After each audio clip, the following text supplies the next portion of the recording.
Sa pwesto na mainit na po. Darkness. Therefore, let us not sleep as the rest. Be with you. And with your spirit. A reading from the Holy Gospel.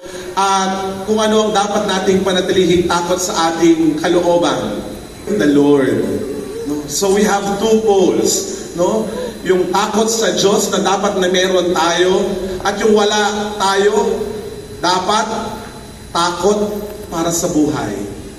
Sa atin pong unang beauty, she may have charm, no? Pagtulong sa kapwa at pag-aalaga sa kanyang pamilya. Pero ang pinakamaganda daw pong katangian ng isang babaeng asawa, takot sa Diyos. At alam ko po, hindi lang ito sa babaeng asawa, kung hindi para sa ating lahat. We should have fear of the Lord. Isa po ito sa mga biyaya ng Espiritu Santo. No? Aside from wisdom, understanding, counsel, and everything, no, we should all have fear of the Lord. Ano po bang ibig sabihin ng pagkatakot? Sabihin po ba iiwas tayo sa Kanya? Ibig sabihin po ba kapag nasa harapan tayo ng Panginoon, kinakabahan dapat tayo?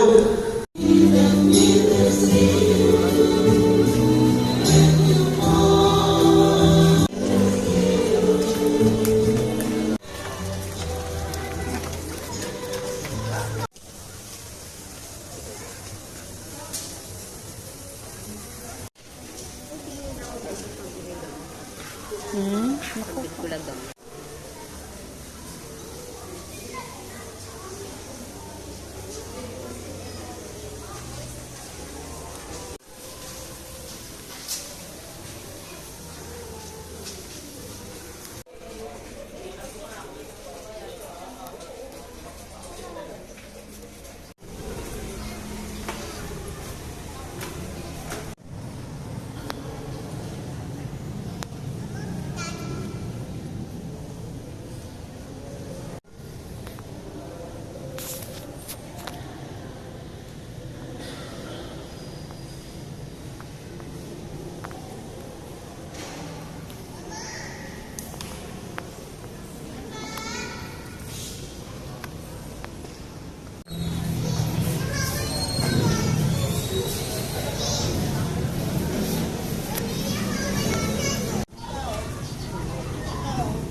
Say hi! Hi, hi!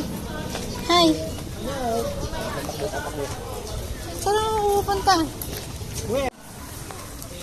O, tara na, let's go na. Let's go home na. Gabi na.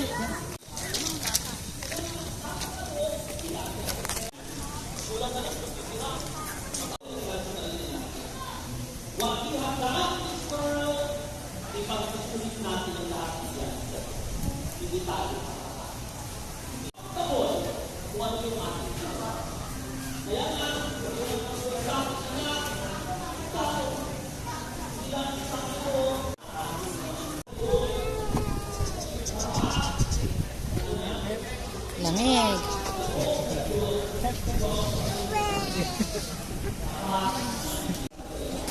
Let's go, let's go.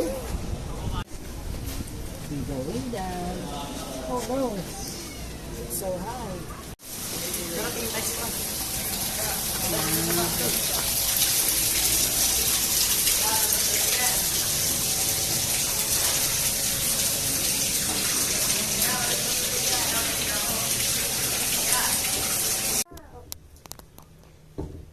Wow! Are you Eudora?